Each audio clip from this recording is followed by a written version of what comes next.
Fala, galera maravilhosa! Tudo bem? Professora Carol Mendonça aqui na área, direto no canal da Coruja Estratégia Vestibulares, com um vídeo muito especial feito para você que vai fazer o Enem e tem que turbinar a nota na parte de linguagens. Essa prova vai muito além de língua portuguesa e eu tenho umas dicas aqui que vão fazer a sua nota pular. Então, não tem jeito, já chega dando like, se inscrevendo no canal, porque hoje você vai ter um divisor de águas no jeitinho de estudar português. Vamos nessa!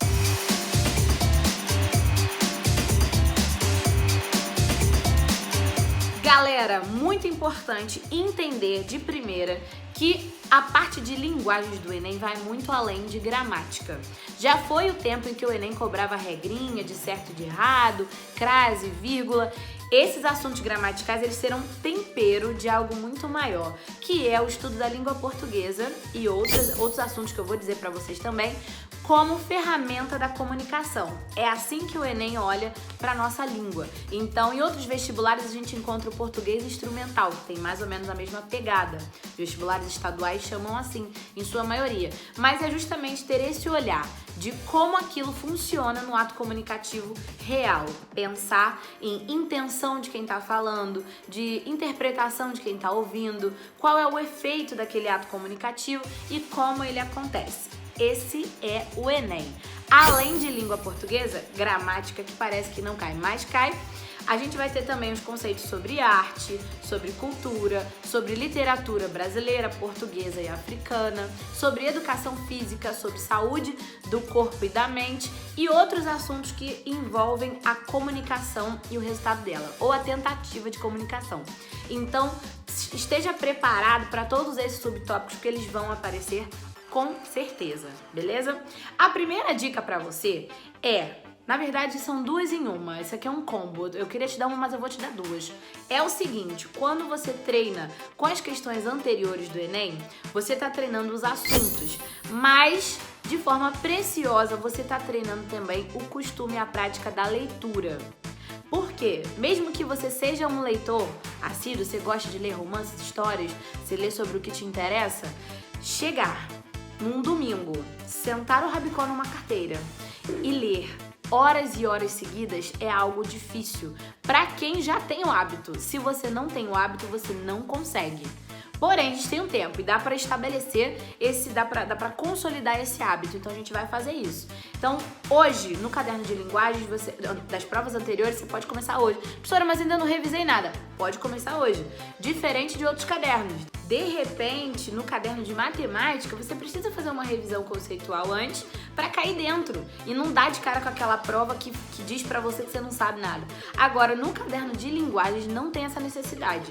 Você pode sim treinar pelo menos a sua leitura a partir da prova, beleza? A segunda dica é sobre a importância da variação dos gêneros textuais com os quais você tem proximidade. O que significa isso? A prova vai trabalhar o maior número possível de gêneros, desde os grandões até os pequenininhos. Então, narração, descrição e dissertação, que é a redação que você vai ter que fazer, e também os pequenos, tipo receita de bolo, manual de instrução de um equipamento, uma crônica, uma poesia. Então, nessa sua rotina de leitura, de grande leitor que eu sei que você pode ser, e que você vai ser se você quiser, caso você ainda não seja, você precisa inserir tipos diferentes de gênero textual, porque isso vai fazer com que você tenha mais facilidade de lidar com essa diferença que vai aparecer na prova para você. E já combina na terceira dica, que é a importância do estudo de literatura brasileira para essa prova. Ai, professora, mas literatura, às vezes é só uma ou outra questãozinha que aparece. Não. Vai aparecer com certeza num número muito relevante, até porque uma questão para mim já é um número relevante. Se você sabe que vai estar lá, você tem que estudar. E outra, a literatura brasileira é um recurso que vai te dar profundidade na sua argumentação da redação. Então você junta o útil com o agradável, com o importante e com aquilo que vai te ajudar de verdade. Por quê? Quando você faz uma citação, você usa uma frase de um autor, isso é muito legal, isso é importante, isso é obrigatório na sua redação, lá na apresentação de repertório. Mas quando você conhece o autor, a sua história e a sua importância no movimento, na linha do movimento literário, você consegue usar isso como um argumento. Isso é importante para você, isso te ajuda em história, em geografia, porque você lembra do autor, você lembra do momento, você sabe qual era o contexto histórico e social que o Brasil vivia naquela época. Você tem uma base que é linear e vai te ajudar, vai ser fácil de lembrar a partir do momento que você aceitar a literatura brasileira na sua vida e mergulhar nela, principalmente o modernismo. É importante você fazer aquela passada em todo o período literário, todas as escolas e todos os principais autores, mas do modernismo para as gerações modernistas, principalmente. Isso vai te dar muito assunto e quando você chegar no caderno de linguagens e der de cara com uma poesia ou com um texto que não é natural para você, que não era até então, e você já conhece, você já sabe o que estava acontecendo, você sabe quem é, quais são os traços daquele autor, como ele costumava fazer, já fica muito mais fácil para você. Não dá aquele pavor que costuma dar quando a gente bate de cara com um texto literário. Então, por favor, abra seu coração para a literatura, se entregue a ela, que é o melhor que você faz, tá bom? A próxima dica é a seguinte: olhar os textos pensando de maneira geral na intencionalidade discursiva. O que é isso? É pensar o que o autor queria quando ele escolheu aquela palavra em vez de uma outra. Por que ele disse desse jeito? Qual era a finalidade dele ao escrever? O que ele queria? Aonde ele queria chegar? Intencionalidade discursiva está diretamente ligada ao estudo dos elementos e as funções textuais. Então, o emissor, o receptor, a mensagem, o código, o meio, o que predominou naquele texto, né? Que geralmente é um texto pequeno, pode ser às vezes um texto maior, de uma coluna inteira, de uma página. Então, pensar nas finalidades, no para quê, no para quem, no porquê. Isso aí tá muito presente na prova inteira e é importante para você. Que também tem a ver com a próxima dica, que é o tipo de texto que mais aparece na prova de linguagens. Talvez o campeão de audiência seja o texto publicitário. Por quê? A partir do texto publicitário, o Enem consegue trabalhar intencionalidade discursiva, gênero textual e também estratégias de persuasão.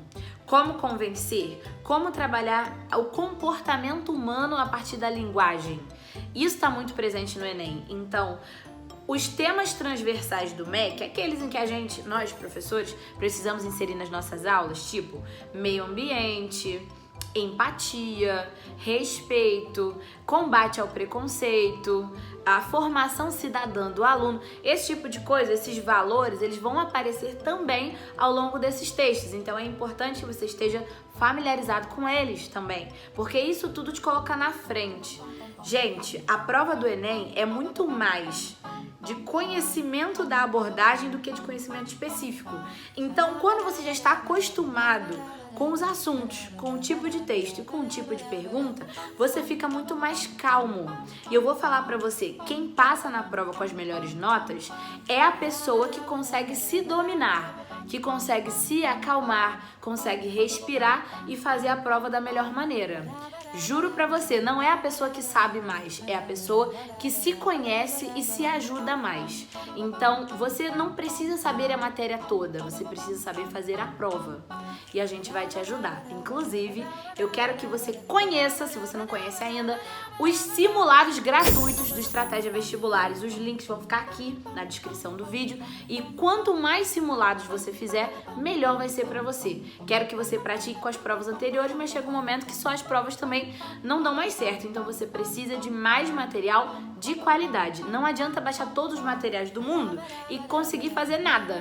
Então baixa esses simulados, participa, se cadastre na plataforma, porque você vai adorar, eu garanto. Coloca na sua cabeça que o treino é o que vai te levar à perfeição. A hora de você errar, chorar, gritar e custar é agora.